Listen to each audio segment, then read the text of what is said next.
Holy moly, homies. Do I have a kick-ass episode lined up for you with the incredible Rachael Roberts from the Homeopathic Research Institute.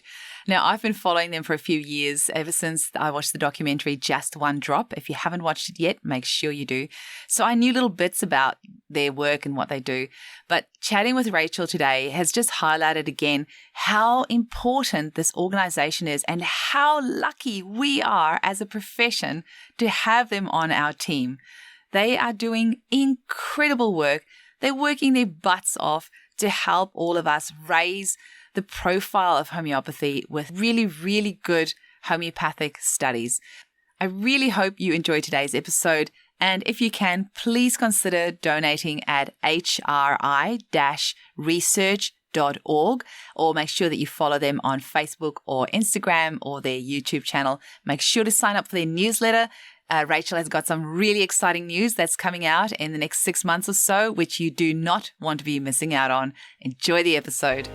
Welcome to the Homeopathy Hangout, where we discuss all things homeopathy from around the world. And now my mum and your host, Eugenie Kruger. Hello, homies, and a very warm welcome to Homeopathy Hangouts. Today, we get to have an interview with the absolutely lovely Rachael Roberts, who I have been trying to get on the show for a very long time. So this is a dream come true. A very warm welcome to you, Rachael. Thank you so much. It is a pleasure to finally be here. There's a few attempts, as you said, but I'm here now. You're worth the wait. Many people would know you from the documentary Just One Drop, which is such an epic documentary. I tell you what, it made me so angry at the same time, but also just made me realize we need to really get our butts into gear and really protect this very precious modality that we have. But before we get into HRI and all that good stuff and your conference, can you tell our listeners first about how you were first introduced to homeopathy? Oh my God, back in the mists of time. Yeah, so the first thing I almost need to remind myself is that I came across homeopathy in my early 20s when I was what you would now call a skeptic. So we didn't have skeptics back then, but I was a biological scientist specializing in physiology, particularly neuroscience. I was at university in Birmingham in the med school and everything. I actually thought homeopathy was, I usually say bollocks. I don't know if I can say that. You can say that. Certainly a load of rubbish. And I used to say that, as far as I was concerned, I knew very little. I just saw headlines in the newspapers talking about really diluted substances. And I remember a day that the lab technician came into the lab and put a newspaper on the desk and said, "Oh, those stupid homeopaths again. Look, the Queen takes arsenic," was like something like that kind of headline, And I remember saying, "Oh, well, that's complete rubbish. They should all be banned. They're quacks. Haven't they heard of chemistry?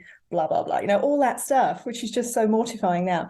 And I think to go from that to where I am now was quite a hell of a journey, I have to say. But what really kind of spoke to me was in that moment, I thought I knew everything, as you do when you're 21, the arrogance of youth. And I look back and I knew nothing. I just knew what I'd seen in the newspapers and so on. But because I was having that conversation, I started chatting about homeopathy. Someone said, "You do know that they have hospitals for this?" I was like, "What?" I said, "Yeah. Bricks and mortar, 5 homeopathic hospitals in the UK back then." I said, "Real hospitals with real doctors in them?" I said, "Yes, prescribing homeopathy." I'm like, "What?" So that was something for me. I was like, I just assumed it was all new age hippies, probably dressed in purple. I don't know what I thought, but certainly didn't think it was hospitals with real doctors in it doing it. So that was the first thing. Then we were talking about the royal family, and I just thought, I'm no big royalist, but they're the richest people on the planet, right? They can have anything they want. And I kind of looked into it, and they've always had a royal homeopath since the 1800s. So I was like, well, that's odd as well. And I just started playing around with it. Do you know what I mean? Like, what if? Still thought it was pretty unlikely. And then it was one of these silly things that happens. My mum had a dinner party and there was a woman there I've known since I was a kid who's extremely intelligent, very normal, and just sat there saying how she'd just been cured by a homeopath. And I was like, oh my God. And I just remember going, yeah. And I grilled this poor woman, really ruined the dinner party, exactly what was wrong with her, exactly what was she given, why did she go, blah, blah, blah. And it just rattled me because the story shouldn't have been true, And she was totally skeptical. She only went because her daughter nagged her so much, she gave in and went. She didn't even expect it to work. So I thought, well, that doesn't sound like placebo effect. She didn't expect it to work. So it was like this accumulation, lots of little things that just made me go, what if? And the moment I said, what if? I am a scientist at the end of the day and I'm curious. So I remember going into town, going into the biggest bookshop, finding the shelf about homeopathy, which I'd never known was there, just picking up the first book I could find, read it, and it was written by a German doctor. And it was just page after page of cured cases. Very matter of fact, very German. You give this remedy for that and you do it in this way. And if you do that, they get well. And it was kind of telling you how to do it and all these cured cases. And I just thought, whoa, whoa, whoa, whoa, whoa. So step by step, I suddenly went, do you know what? I kind of like to look at this and just see. And that was that. Lo and behold, no more neuroscience PhD. Didn't do that. Went off to homeopathy college. And that was that. So yeah, kind of.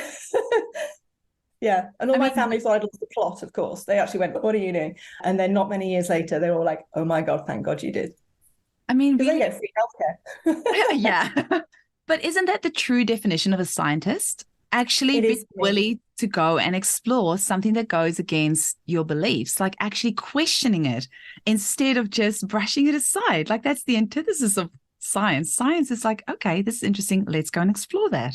Absolutely right. And I actually get quite angry about how the word skeptic is now misused and misappropriated, because being skeptical is good. I'm still skeptical. You should be skeptical. You should not take things at face value. But that is not the same as being an anti-homeopathy campaigner who seems to get up in the morning with one goal, which is to destroy homeopathic medicine, which I find bizarre, because obviously nobody involved in this sector is trying to force it on anyone. All we're saying is, here's another toolkit. That's how I see it. You've got your conventional medical toolkit, which is fantastic when it works, and you've got your homeopathic toolkit.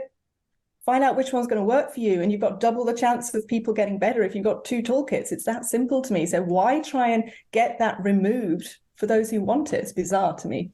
It's very bizarre. And, as homeopaths, we're so interested in the psychology, the reasons behind why people do the things that they do.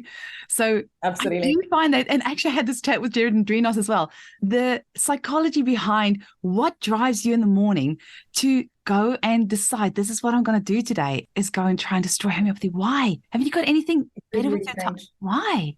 Absolutely. I kind of feel sorry for them, but then that sounds a bit patronizing. I don't mean it to be that. I mean, literally, that's a strange motivation. If we're getting up in the morning thinking we've found something that's quite amazing and we just know it can help so many people, so you want as many people to know about it as possible and try it and see if it will help them, that's a pretty good reason to get up in the morning. Trying to get something removed is odd. The healer in me feels sorry for them too, because they're clearly hurting. If you're an inspired, abundance-minded person that is there for the betterment of society, I don't know, but maybe they justify it in a different way. But anyway, we should actually they have their own beliefs, reason which they will believe in. Obviously, I don't think they're bad people. I think a lot of them are coming from a point of their truth. They honestly think somehow they still think it's a placebo effect, which usually these days means they actually don't know the data. That's the frustration for me, is if I hear someone now who appears to be scientific saying it's a placebo effect, we know that. It's frustrating because they can't know the data. They can't have read it, because if you do read the data, you see that's not what the science is saying now. That might have been an argument you could make 30 years ago. But now, if you look at the data, it's saying it's not placebo. So you can have that belief, but it's not an evidence-based belief. So I do say to them, kind of, wherever you got that from, please show me what you're talking about, because that's not the science I'm looking at.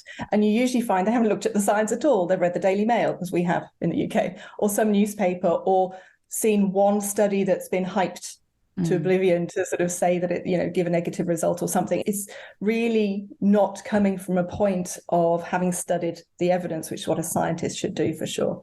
And I think getting into that mindset of why that some skeptics or anti-homeopathy campaigners, as I prefer to call them, are how they are. I have thought about this on a sort of personal level, because I do remember feeling like that. Okay, I wasn't campaigning, but I was in their position mentally, should we say. And I think it could be about what a shock it is to the system to think that you have to throw away everything you know about science. That's what you think, but it's not actually the case.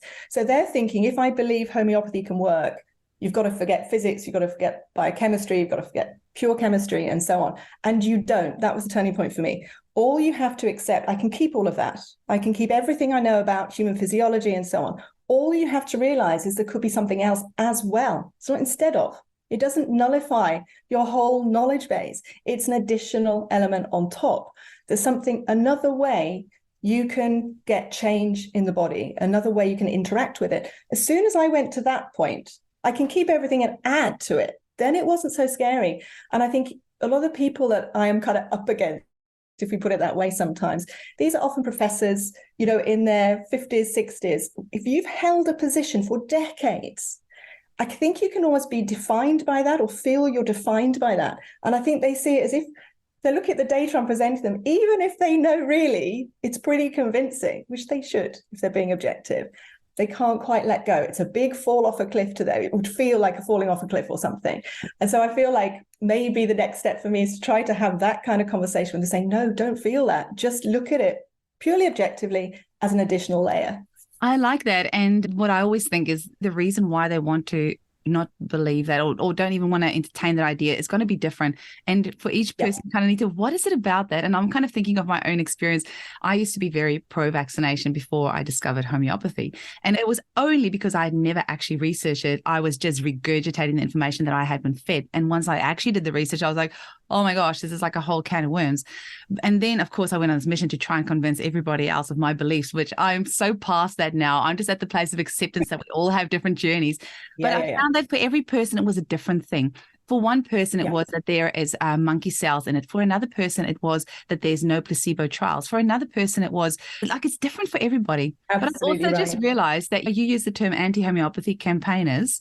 That's AHC, which is one of our best homeopathic combinations, Arnica, Hypericum, Calendula, which is all about healing wounds and just healing in general, post-surgery, cuts and things like that. Yeah. It's a great name. It's got a healing energy to it. So really. I like that. Now, we're a few minutes in the chat, but we haven't mentioned Homeopathic Research Institute yet. Tell us about how it got started and what it is and the work that you do, because you're doing incredible stuff. I don't know, I'm sure most homeopaths know about you, but this podcast is 50% homeopaths, 50% listeners, as per our little poll that I did on my Facebook group. So tell our home users, what is the Homeopathic Research Institute? So the Homeopathy Research Institute, or HRI, as we call it, was established about, where are we? It must be 13 years, 12 years ago, something like that now. So this is a charity set up in the UK to promote high quality research in homeopathy and also to communicate the existing evidence base. So it was founded by Alexander Tournier, who is a physicist, who then got interested in homeopathy as a sort of secondary step. So he, at the time he set it up, had been working for Cancer Research UK, which is one of the most famous research institutes in the world, doing pure research. So he's 100% a researcher first. He then got interested in homeopathy, did a training course just out of interest, and kind of course, started looking at our research and went, do you know what? It could be better. There is some research, but the quality wasn't great and so on. And he just said, look, there needs to be more research and it needs to be done right. So when I met Alex, which I think was about 2010, and it had been running about for a year and a half, but nobody really knew about it and it wasn't quite getting off the ground. And I was just at the point in my life, I'd been a practitioner, I had my clinics half the time, I was lecturing, teaching homeopathy the other half the time, but I missed science, to be honest, and I missed research. And I thought, maybe I want to go back to that and do that PhD. I never did, and so on. And so we then met, and I was like, oh my God, somebody else who is really a science brain, who happens to love homeopathy too. And it was that combination. So I was coming from, a little bit of a scientific background, but mostly homeopathy. He was mostly science with a little bit of homeopathy. And you put us together and we kind of went, we could really do something here. So that was the driving force of just going, we want to bring that rigor that you associate with top research institute to our homeopathy world. And it was around the same time that the attacks were also getting really bad in the UK. That was not coincidence. It was partly why I shifted as well. Around 2008, it really got bad. And I just remember thinking back then, I felt weird because I had to give up my practice. First, I gave up my teaching because HRI got busier. And then I eventually gave up my practice. That hurt. That was like a wrench. I didn't quite know how to deal with that. But I had to choose because we were getting bigger and bigger and bigger, and it needed more and more of my time and became full-time for me. And I spoke to my mom about it. My mom is my go-to person when I want real life advice. And I said, I feel like I'm failing my patients. Like, if I'm not doing this. And she said, it sounds like what you're talking about with HRI, you're helping everybody's patients. You're helping all the patients out there, all the potential patients. So maybe do that for a while and see how it goes. And then if you really feel you're missing your own patients, whatever, you can always go back. Yeah, never went back. So still running HRI. But that's how for I us. see it. It's like, I'm trying to help, you feel like you're trying to protect it. You're trying to, for me, really test it as well. That's the objectivity part. So I was quite unpopular in the early days of HRI because I was the one saying to the sector, it's not good enough. We need to do better. We need to look at ourselves. We need to iron out some of the things we are not doing as well as we should do. We need to be more professional. We need to be better trained. We need to be, all these things, saying, look at ourselves, be better. And so then people were saying, I bumped into an old student who said, well, you've sold out. I was like, pardon? People were seeing research as like the enemy, something from conventional science that's there to trip us up or something. I said, absolutely not. You can test homeopathy with really rigorous research methods that come from conventional science. And we can pass that test if you want to see it that way. But that's not how I see it. Alex and I see it as every profession should do this. You should examine yourselves and find out what works, what doesn't work so well, how can you do it better, and so on. So for me, it's really trying to bring all those elements together, the science and the homeopathy in one place. Amazing. I remember reading somewhere that Alex was going to Switzerland a couple of years ago at a university there. Is he still there? So he moved to Switzerland. I lose track of time so fast. I think it's 3 years ago. I'm thinking it must be. It feels like it was maybe 3 years ago, maybe. Yeah. But he's moved around. When we first met, I was in Bristol or Wales. I can't remember. I think I was in Wales and he was in London. So he was London Cancer Research UK for all that time. So that's how we met in the UK. But then he moved to France, then Germany, and now Switzerland. So, we lose track. But the HRI trustees are all over the world, and our scientific advisory committee is all over the world. So we've been this kind of virtual organization for many, many years until we had a physical office where I'm sitting right now a few years ago. So we're kind of used to that global virtual way of working.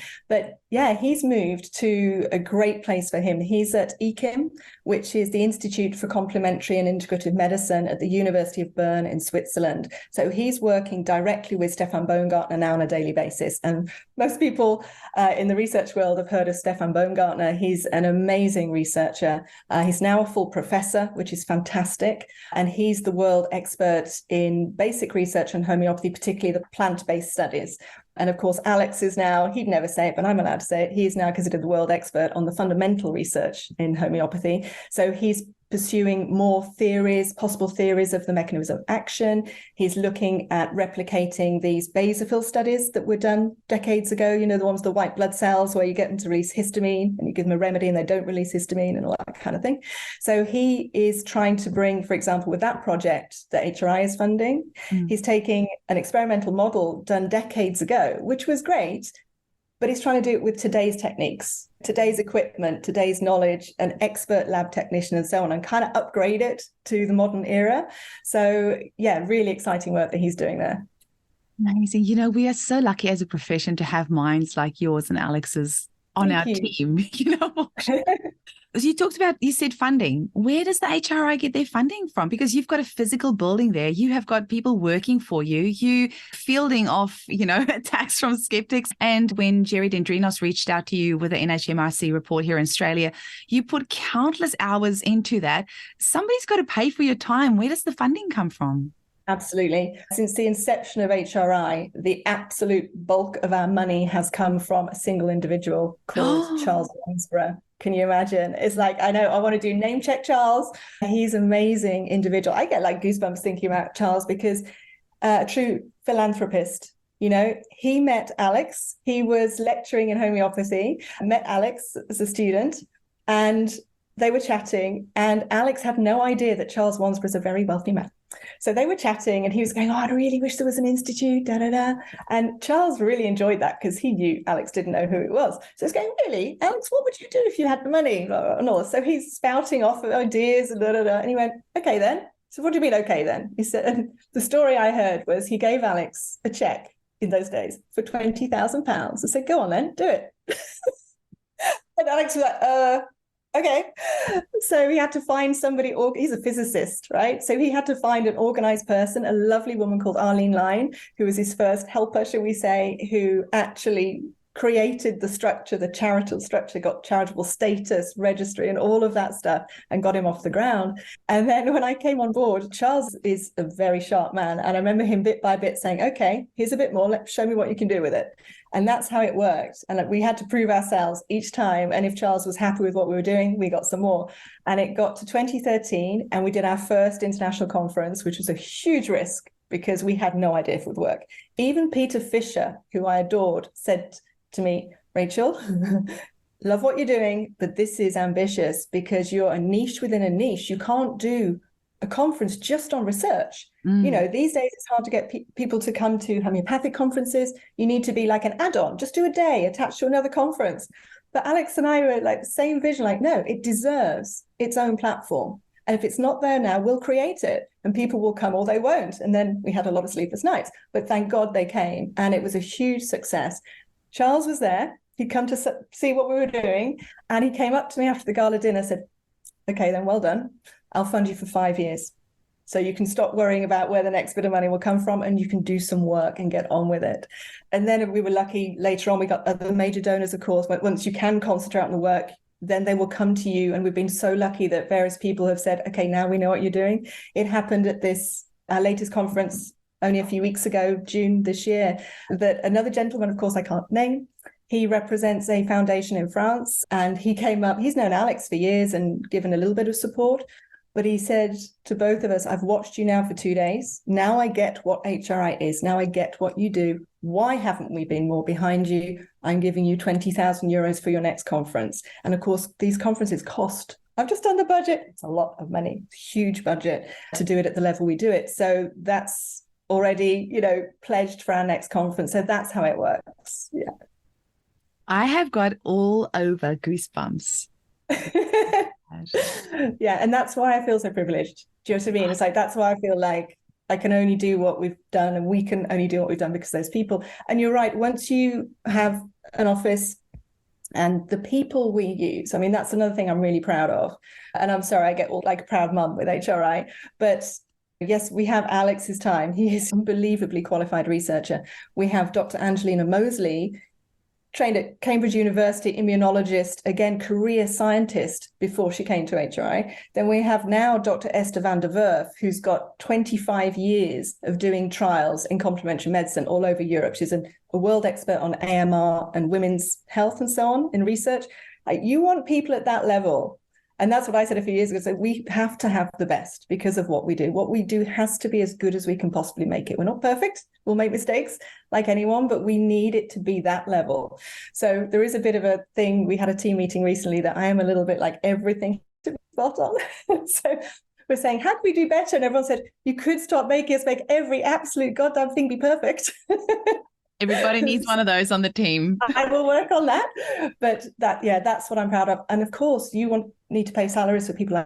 That's why we need major donors. Do you know what I mean? So occasionally people say to me, is there any point me giving you a little bit of money? And what I'm really, really proud of as well is that over the last few years, we've seen a big growth in what I call normal donations. And they're the ones that really give me goosebumps, because I have Chris Connolly, our communications manager, who does amazing work with all our nice shiny comms. And he's the one that goes in the system and can tell me all about the little donations, people who give us £10 a month or £20 a month, or just occasionally give us £50 or something. And I wait till it builds up, until it's enough for us to do something tangible with it. So every now and again, I say, how much is in the pot? It's like looking under the sofa. Do you know what I mean? Yeah. And he said the other day, I said, how much? So there's one point I asked that question, we had £4,500. There was another time I asked that question, we had £7,500. You know, those years, those moments, then I go, okay, what can we do? So at the conference in London, it was so nice to be able to say to people, there was a poster being presented, which was a scoping review of how much can homeopathy help with fevers. So it was a review of just what studies do we have and what were the outcomes from all these studies. And we'd paid for that study to be done. That's what we used that money for, to get that study done. And that was actually working with Sabina Vata at the Aurum Project in Australia. Yes. So, you know, that's how you fund pieces of research and collaborations at an international level, based on someone putting their hand in their pocket and giving us £10 or whatever it is. Do you know what I mean? That's how it really does make a difference. So that kind of keeps me going. When I see that come in, I know I can do something with it. It's really exciting. And it really does add up, like there's so many of us, everybody just gives a little bit. And before you know it, like you say, it's $7,000 and it might sound a lot to some and not that much to others, but that is a research paper that you can show. Exactly. There's some more backing behind us, that really adds up. Exactly. I just quickly want to put in there for the listeners who don't know, Dr. Peter Fisher that you spoke about before was the homeopathic physician for the Queen for many years until he was run over on Ride Your Bike to Work Day by a bus. It's just absolutely in central London. It was heartbreaking. Yeah. I'd had lunch with Peter just a few days before, and he was such a supporter of HRI. He was one of the original people involved. So another thing we often have to clarify is the word institute. So yes, we now have an office, which is very exciting. We now, in fact, have a little office next door for me to use sometimes, which is great. But for most of our history, we were entirely virtual. We went the other way around for most people. We were home working and went to an office, not the other way around. So you think you're using the word institute. So some of the people who attack us say, oh, you're pretending to be something you're not. Like, no. It's not about size. It's not about money. It's about UK law. In UK law, the word institute is a protected term. So when Alex was setting this up and he wanted to be where we are now, or even further, he had that vision and he had to fight for that term. So he went out and he got backing from Peter Fisher, probably the most famous homeopathic physician in the world and the expert on the research. And he got Dr. Elizabeth Thompson, who some people will know, who also extremely experienced in clinical research and working in the hospitals in the UK. So with their endorsement, and I think also Dr. Claire Relton, who some people know, I think she came on slightly after them, but very close around that time. So with those people behind it, he could get the word institute because it means you have that level of expertise in your organization. And that's why we're so careful who we hire, because you have to maintain that expertise. So Peter has been in there from the beginning. And just one of those. He's still there with you. People. I still miss him. I still feel like he is. Yeah. He's absolutely there all the way. I'm convinced he's still there. I think a lot of these greats, and especially the last couple of years, we've lost quite a few homeopathic greats, and they're still all with us. They're with us in our Materia Medica and our lectures spiritually. They're all here still doing hard work as, most homeopathic workaholics. I'm sure they're still in the third realm workaholic. I think we're the most pathological people in terms of not looking after ourselves. Do you know what I mean? All the stuff we tell everybody else to do. It's funny, not funny, but yeah, it's funny because it's true. And tell us a bit about the conference, because I know Lily Jordan I've been in touch with recently, and she was, shared on the Aurum project about Celeste Salter that went over there as well. Tell us about the conference. So what were you presenting there? What was it like? Who went along and what happened? It's great. So like I said, we've done these since 2013. It's every other year normally. So this was our fifth one. Like everybody, we had a gap because of the pandemic. So instead of every 2 years, we had this 4-year gap from 2019 to the recent conference. And that made it extra special. Apart from that, we all felt kind of rusty. We're like, why do we do this again? But each of our conferences brings together the best researchers in the world, and we're really proud of that. And we always have people from around 30 countries. We obviously check every time, and it's like 26, 28, 30 around there. And that's in terms of both speakers and delegates over the years. So bringing everyone together like that once every 2 years in one place from Thursday evening to Sunday lunchtime, lots of excellent food and wine, lots of excellent science, lots of partying. It just cements the sector, the research sector. And we also have all the heads of all the other parts of the sector. So we'll have the patient groups, we'll have the doctor homeopaths, the non-doctor homeopaths, will have everybody there learning from each other. So it's a very, very special environment. And this year, we always look for what's unique to each conference. There's always something. And this time we realized that it was a complete blend of the kind of mature part of the sector, the experience. So we would have keynote speeches from Professor Jennifer Jacobs, from Professor Ubi Adler from Brazil, so that's the US and Brazil, Professor Stephen Baumgartner, and so on. Decades of experience, right? These are the guys who've done it all before, know how to do it. And then we had the newbies, which I love. We had these young researchers who've just done their PhDs, showing their projects all at the same time and mingling and teaching and learning from each other. So that was really, really exciting. Wow. And this is all homeopathic research? All homeopathic research, all of it. And what's some of the topics? Studies, lab studies, cell studies, gene expression studies. We have strawberries. We have humans, we have veterinary, we had double-blind RCTs, we had observational studies. all of it mixed together. And that's another thing that's unique that even the researchers aren't used to, because they're used to being in their own lane, right? So they would usually only mingle with other chemists or physicists or cell biologists and so on. And a few of them came up to me and said, I've never seen this done in any other sector. You're mixing us all together and we're talking to each other, and we're literally, I was going to say cross-contamination. I don't mean that. Cross-pollination. Pollination. Between the clinical researchers and the lab researchers. So they're going, I get that result in my fish. I get that in my humans. And they're talking to each other and really informing each other's studies. So that's exciting. And I've been told several times, when we look at the amount of work we do to create these things, it's huge. The hours is huge. The money is huge.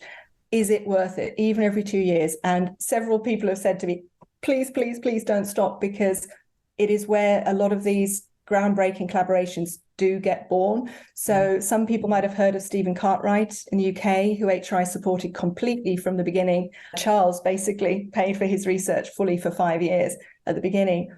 He's doing amazing work with these solvatochromic dyes, basically dyes that will change color in the presence of certain substances according to their polarity. So he's been doing that again for like 10 years. He met Professor Leone Bonomin from Brazil at one of our conferences, who has a background in veterinary medicine and research, and then got into in vitro research. They met. She's now using his techniques in her studies in Brazil, and they're co-publishing. So if we hadn't done our conferences, they'd never have met, and so on. So proper incubator for new research. We are very lucky to be able to do so much online, but I do think some magic happens when people meet up in person. So we're about to organize, we're just at the very start of organizing a conference in Bali next year. Myself and nice choice. Yes. It was on purpose. I'm really excited. We're just in those planning stages at the moment, but we just want there to be as much mingling as possible, and lots of time of homeopaths getting together. We can create magic when we pool our resources. I know a couple of people said to me that they were leaving with this, renewed sense of purpose, sometimes literally new ideas for their experiments. Well, that's great, but also this sort of more fundamental feeling of renewal. And then say, that's going to go away for another 2 years, or go back to their clinics or their labs, and then come back again for a refresh in 2 years' time. And I think everybody needs that balance of time alone to do your own stuff and stay in your own head, and then times where you need to come together and just support each other.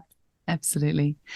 Now, the old placebo thing, we just hear that all the time. It's like a broken record. Yeah. Can you give us some advice? So all the homeopaths that's dealing with this homeopathy as a placebo, have you got like a definitive answer we can just give these AHCs?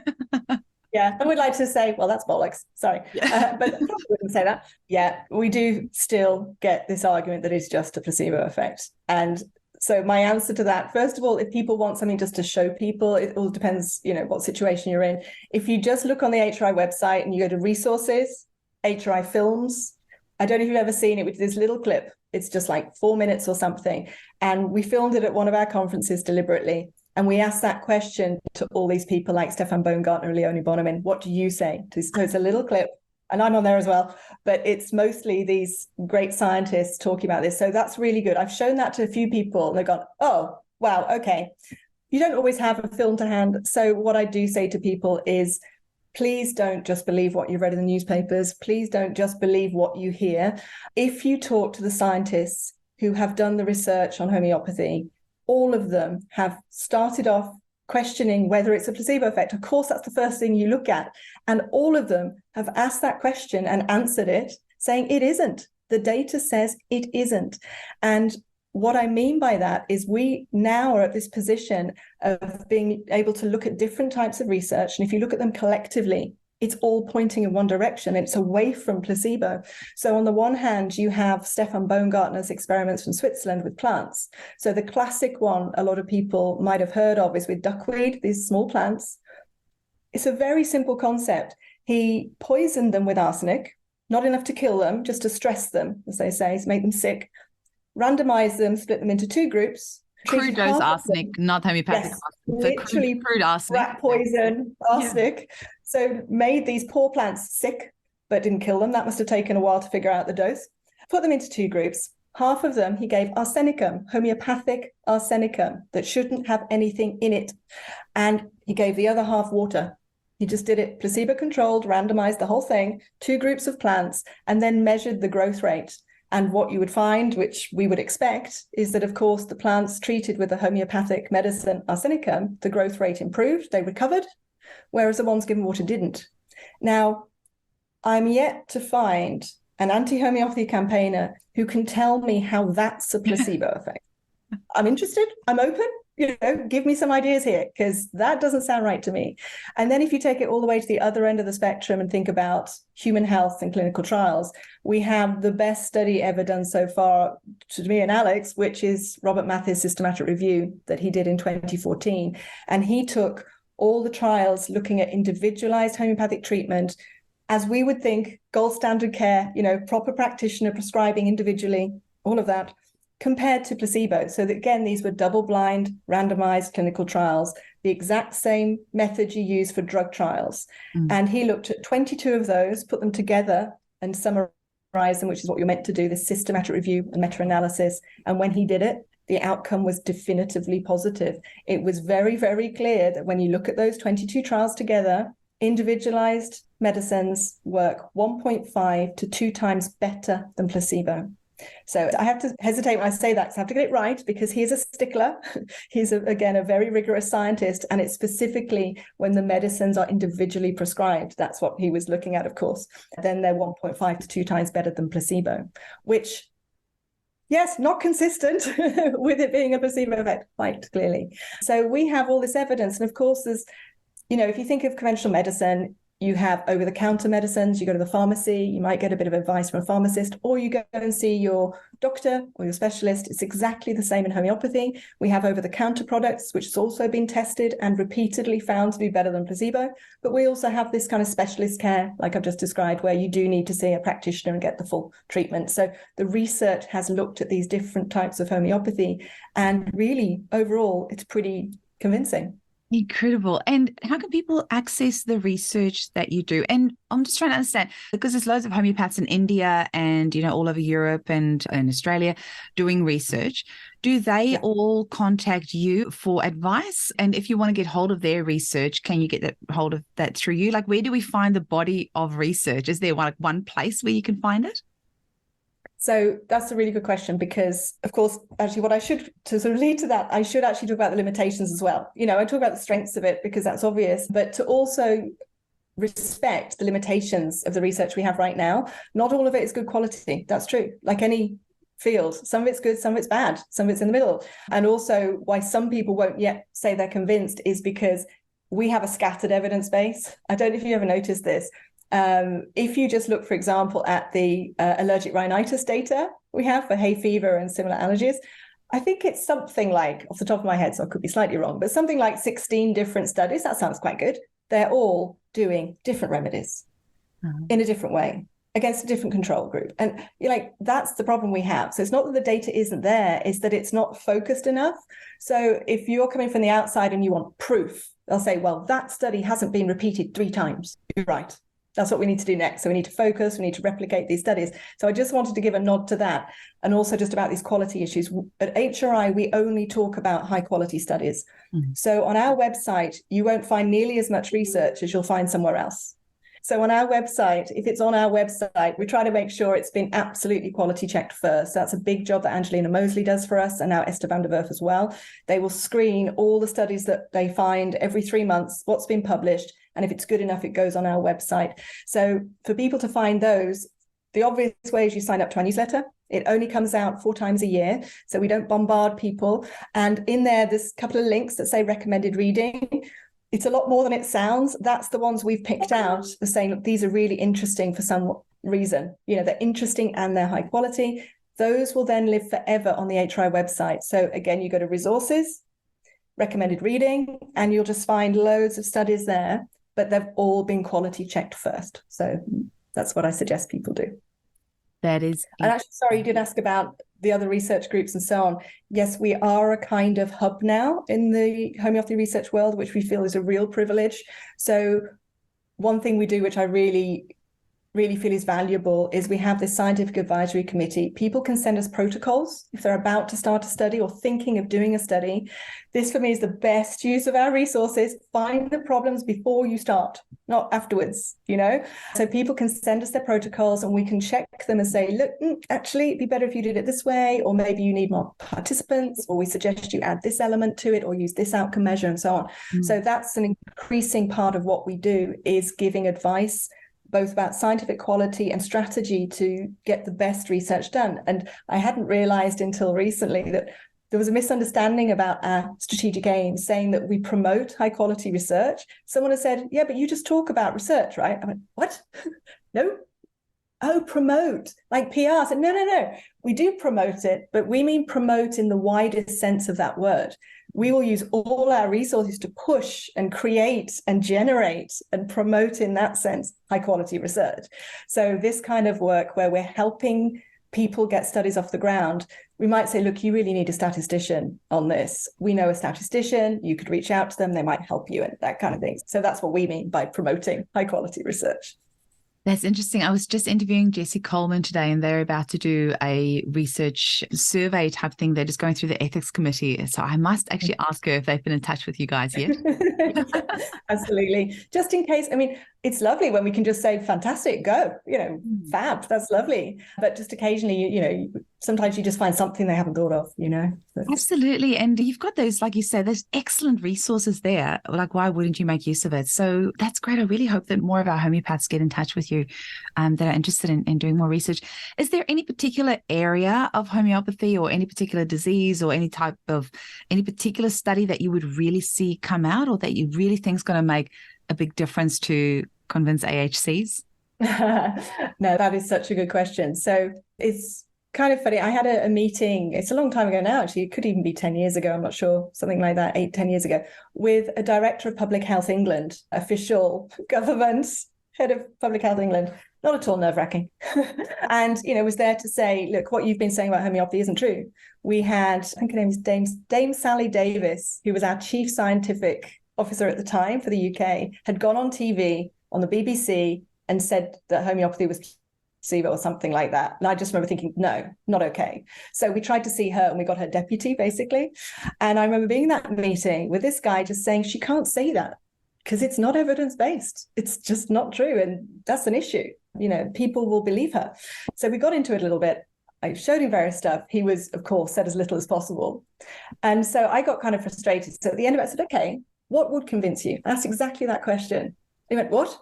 I mean, what do you mean? I said, no, you tell me. Tell me what you want. Do you want an RCT? Do you want an observational study? Do you want this disease? Do you want that disease? Tell me, and I'll try and get it done. And he looked terrified. They don't really want to. They want to be convinced, really. It's so exactly. much in your own paradigm. Yeah, I should have asked this earlier, And then I said, I think, I do deserve an answer to that question. It's a quite straightforward question. You're saying this isn't enough to convince you, so you tell me what is. And it was so predictable. He said, oh, well, I suppose a large double-blind randomized control trial on, a physical disease. He didn't say ear infections, but something like that he probably would have said. Do you know what I mean? And it's so predictable. So I do know that's still to this day what a lot of people want. And when they say large scale, these days people probably want more than 400 people in it, 500, 600, 800, these kind of things, these kind of numbers. And again, a limitation of homeopathy research is that purely due to funding issues, a lot of our studies, or most of our studies, are smaller than that. They're often around, 60 people, 80 people, 150 people. We might get to 200 people, and this is as simple as each participant costs a certain amount for the trial. The bigger it is, the more expensive it is. And if you want to do, let's say, a double-blind RCT on treating sinusitis in a good university with good scientists done the proper way, we're talking about, if it's got 400 people in it, something like £1 to £2 million. Wow, that was my next question, is like, what is it going to take to make this happen? Yeah.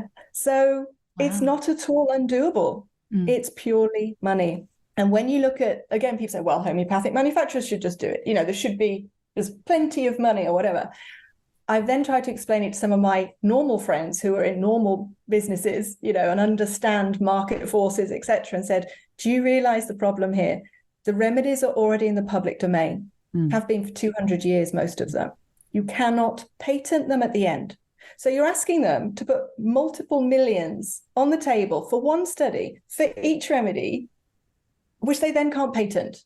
And everybody gets to use it and benefit from it. Would you do that if you were running that business? They go, oh no, we wouldn't do that. Yeah, and the drug companies can, because they will own it. And of course, they have the billions to play with. They can do massive trials, so it's very easy. So there is a very pragmatic, boring element to this, which is just about money, at the end of the day. And there's a part of me that thinks apparently there's like 500 million of us around the world that use homeopathy, right? Like about 500 million people. If we all put in a couple of bucks, we can make this happen. Exactly. You go around with a bucket. Yeah. It could be a big bucket, but it would work. Yeah, absolutely. And I think that's the frustration sometimes for us, is we're going, do you know what? And the other thing that really drives me crazy, when we do get a study done and it's perfectly good, they say, oh, it was funded by, I won't name one, by a homeopathic company. Doesn't count. Funding bias. It's biased because it was funded by a homeopathic manufacturer. But every single pharmaceutical trial is funded by a pharmaceutical company. I know. It's amazing. See, the thing is, like, what's good for the goose should be good for the gander. Like, you can't just like cherry pick the stuff and keep changing the goalposts. It's exactly. it's so unscientific. I did say once, pick a lane, right? Yes. Just have a go at us for this, that, but really, this is getting silly now. Like, do you trust the research or not? Do you trust funded studies or not? We really need a level playing field. It's getting a little bit absurd. So I'm kind of at the point now where, earlier on we used to avoid any studies funded by industry. We were trying to be super clean, do you know what I mean? And kind of think, let's be better than everybody else. And I'm like, come on, actually, we don't need to do that. If it's done well and it's transparent, it counts. I love that saying, if you try and please everybody, you end up pleasing nobody. And you know what? You're never going to please them anyway. So might as well just do whatever you feel is going to have the biggest impact and go with that, because this whole witch hunt is getting ridiculous. Like same with doctors or surgeons that say homeopathy doesn't work, but don't take your remedies before your surgery. It's like, well, you said it doesn't work. So what do you care if they take it or not? Exactly. You care. Exactly.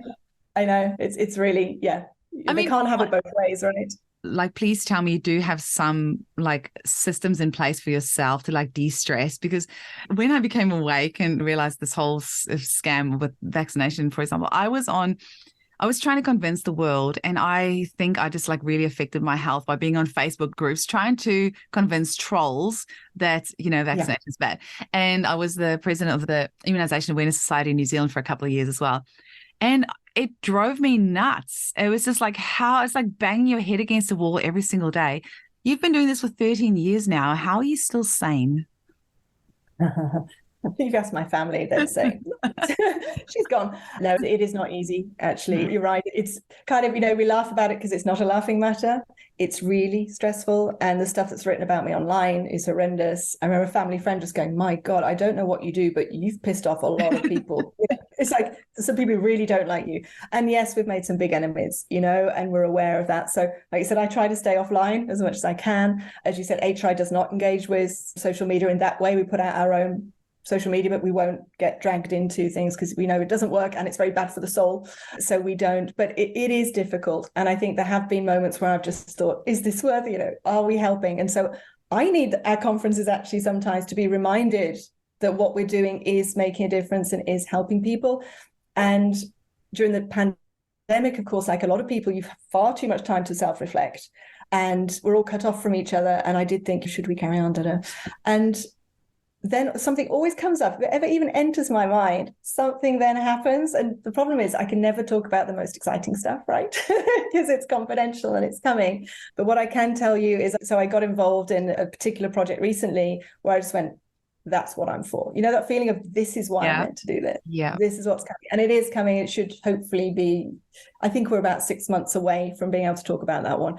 And I just feel like, yes, Rachel, that's, do not walk away from this, because this is the prize. I think it happens every few years. You have something like that just sort of regalvanizes you and says, okay, it is worth it. And the other thing I'm so grateful for is the little HRI team. We are so small. It's another thing people to say, who do I speak to in your marketing department? And I laugh, well, that used to be me. At least now it's Chris Connolly.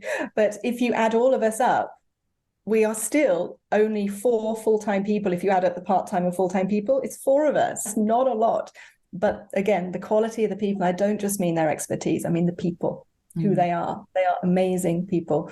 And I had Esther here, she lives in Bristol. So Esther van der Werf, the epidemiologist, she came up for 2 days to work with me last week. And we made so much progress, and we could greenlight 3 more projects, and it's so exciting. So the pleasure I get of working with good people, that for me, weirdly, is a stress relief. Just doing good work kind of is. You know, it sounds like this whole project has been, I don't know, it's got Samuel Hahnemann or all the greats like stamp of approval on it. It sounds like they have come in kind of like manifesting and moving this. It sounds like it's just been held by, I don't know, universal consciousness or whatever you want to call it. It's been held and it's been propelled forward by the good work that you're doing. I mean, I do believe in karma, and I do believe in good deeds that get rewarded. And what you're doing is amazing, and it's wonderful. Much. Well, that support Thank is you really so much. Thank you to everyone. You know, it does. So yeah, hopefully we could keep doing what we're doing and keep making a difference. And like I said, I think the other thing that gives me hope, shall we say, because you do feel like you have to feel hope that when you're trying to change a paradigm, right, you're literally going against the grain in every single way. You have to have hope. And the hope for me right now comes from the fact that I do see shifts in society, partly pandemic related, of people looking at science in a different way, looking at how the media and politics and science, where they meet and merge and go, blah, actually, it all gets really messy. Yep. I've seen a shift in some people who've known me for years who couldn't quite get what I was saying. Yes. They would say, Rachel, I hear you. I trust you as an individual. But if it worked, nobody would have a problem. If you really had the data, people would accept it. And I said, you'd think so. I thought that 15 years ago. I now know it's not that simple. The politics that's at stake, the money that's at stake, there's a lot of vested interests. Then COVID comes along, and I'm not going to get into that debate, but it made people realize that they said, here, we're following the science. Well, whether they did or didn't follow the science, I would say is questionable. And people started to see that it wasn't black and white, that it's not yes and no with science. It's murky and grey and political. So now when I say homeopathy is not getting a fair hearing in the media, we do have data, but it won't be published and they won't hear it. People now believe me in a way they didn't pre-2020. So that's sort of helping. It's like the zeitgeist is shifting in a way that's helpful to us. And also conventional science is, I don't want to say it's crumbling, but it's crumbling a little bit in some ways, which showing. I think needed to. The cracks, you know, the emperor's naked, the emperor's. Yeah. Exactly. I love that, you know, the emperor's new clothes story. I'm just like, he's butt naked, everybody. And people are like, oh, yeah, I see it too. So I'm trying to say to people, look, we don't need to convince people in that way. We don't need to say how bad some things are in conventional research. People can see it for themselves. Let them get there themselves. Keep doing what we're doing. Just stay here. It's coming to us. Do you know what I mean? Just do what we do. Our time will come. Well, it's here. I'm feeling it every single day, and it's amplifying at a very satisfying speed that I'm quite excited with. Absolutely. Yeah, definitely. Anyway, I just won't go, but lots of personal experiences of people that I'm just like, oh, I'm not even going to go down that track with you because I see you so not ready for it that I'm now like, oh my gosh, how did I not see this coming? And that's amazing. Rachel, before we finish off, I'm a little bit sad it's come to an end because I've looked forward to seeing you with you for so many, many months. Can you tell our listeners just again, like, how can they support you? Is there anything else they can do to promote your work or to just somehow support and hold and, give a bit of a hand with what it is that you're doing? Thank you. Well, thanks for that, because yes, we do need it. Our team does need support. And actually the first and most important thing I would say is to spread the word. We do our best to put really good quality material out there on social media. And the real challenge, we hope we do it well, is to take this very complex stuff, these scientific studies, and put them out there in a way that is accurate, but people can understand it. So we kind of, sounds awful, but we try and dumb it down in a way that doesn't lose quality, but everyone can understand it. Now, if we've put something out on social media, we would just love it if people do the obvious like and share and propagate it. We need that amplification of what we do. And we know these days, sad as it might be to many of us, if something isn't widely seen on social media, it almost doesn't exist, So I think even if there's, say, people in the homeopathic sector who don't like social media, if they could just see it as helping. Just go in, look at the HRI stuff and push it and then come out again. Do you know what I mean? It's not, you don't have to live in it and even, endorse it in that way, but you could just help fuel our fire. Do you know what I mean? Just by pitching in. And then the obvious second thing, of course, we're a charity, these donations, if anyone feels able to give us something small that we could put in that pot to try and grow the next pot, because I've just spent the last one. The projects that Esther and I gave a green light to a few days ago, we'll have to start building up the next fund to see if we can do something new. So obviously on our website, there's an obvious support HRI button, and anything people can send us, it just kind of gives us a good feeling and enables us to do more work. So we'd love that. As you're talking, I'm just seeing this vision. We need to get you on the Joe Rogan podcast. He needs to, somebody big, like so. And actually, Matt Pepper, it was funny, I interviewed him before and he said that you're friends. I said to him, because he, had Coldplay endorse his book, but we need to get some big celebrities talking about homeopathy and talking about the research and tweeting these things and getting it out there. So like I'm manifesting that at the moment. We need some big ass names to get behind homeopathy and stop being scared. We know you guys use it. Like stop being scared of saying that. You're allowed to come out of the closet. It's okay now. It's a really, really good message, because you're right. We literally know who they are. Every organization in homeopathy has that list of celebs that we know. And so few of them are able to come forward. And it's usually their agents saying, are you insane? This is going to be a problem for you. But just like we know there are loads and loads of scientists we've all met who say, we totally know it works. We just can't say anything. So you're right. There has to be that bravery. And with the scientists, it tends to be people who are already professors or close to retirement who can do it. Similarly with celebs, they need to be so famous that it doesn't matter. Do you know what I mean? That they can take it if there's any issue. Yeah. Absolutely. Oh, Rachel, it's been so amazing. Let's do it. We'll hold that collective vision. One last little question. So what are all the socials that you're on so people can subscribe to your newsletter? They can go to your website. What other places can they follow you to make sure they're not missing out on anything? So we have obviously Facebook, because we're that old. So we have Facebook, we have LinkedIn, we have Instagram, and via the website you should see everything. YouTube's the other one. We're putting more and more of our stuff on YouTube for obvious reasons. Get into all of them. Let's see how numbers go up. Let's do it. Thank you so much for coming on today. You have completely made my day, my week, my entire month. I cannot wait to get this episode out for our listeners to enjoy, and I just want to see them all rally behind this and just get the show off this beautiful research that we do have and support this incredible organization with these incredible people. I mean, how much more qualified do you want the people on your team to be? Everything is there. It's a winning formula. And I'm super excited to hear about this news that you've got up your sleeve in the next 6 months. I was going to say, I'll have to tell you when it comes out. I'm like, going to make sure I am following you everywhere anyway, but I'll definitely be listening out for that advice. Hopefully, you should hear. If you don't hear, I've done something very badly wrong. We've been shadow banned. They like to do that sometimes too. They do. Thank you so much, Rachel, and have an amazing holiday. You're about to head off. I will do. Now's the time for some R&R. Absolutely. R&R. I need the sun, I need the sand, I need the beach, I need T-shirts and flip-flops. That's what I need. Is it too early for wine in the UK yet? What time is it? Almost, I think we're already on lunchtime. Okay, good. This evening, this is my last day at work, 5 p.m. I think I might even open a bottle of wine at 5 p.m. Do it. You have my permission. And turn off all your devices and make sure you just have a full-on beautiful recharge. I will. Thanks so much. Lovely to be here. See ya. Bye-bye.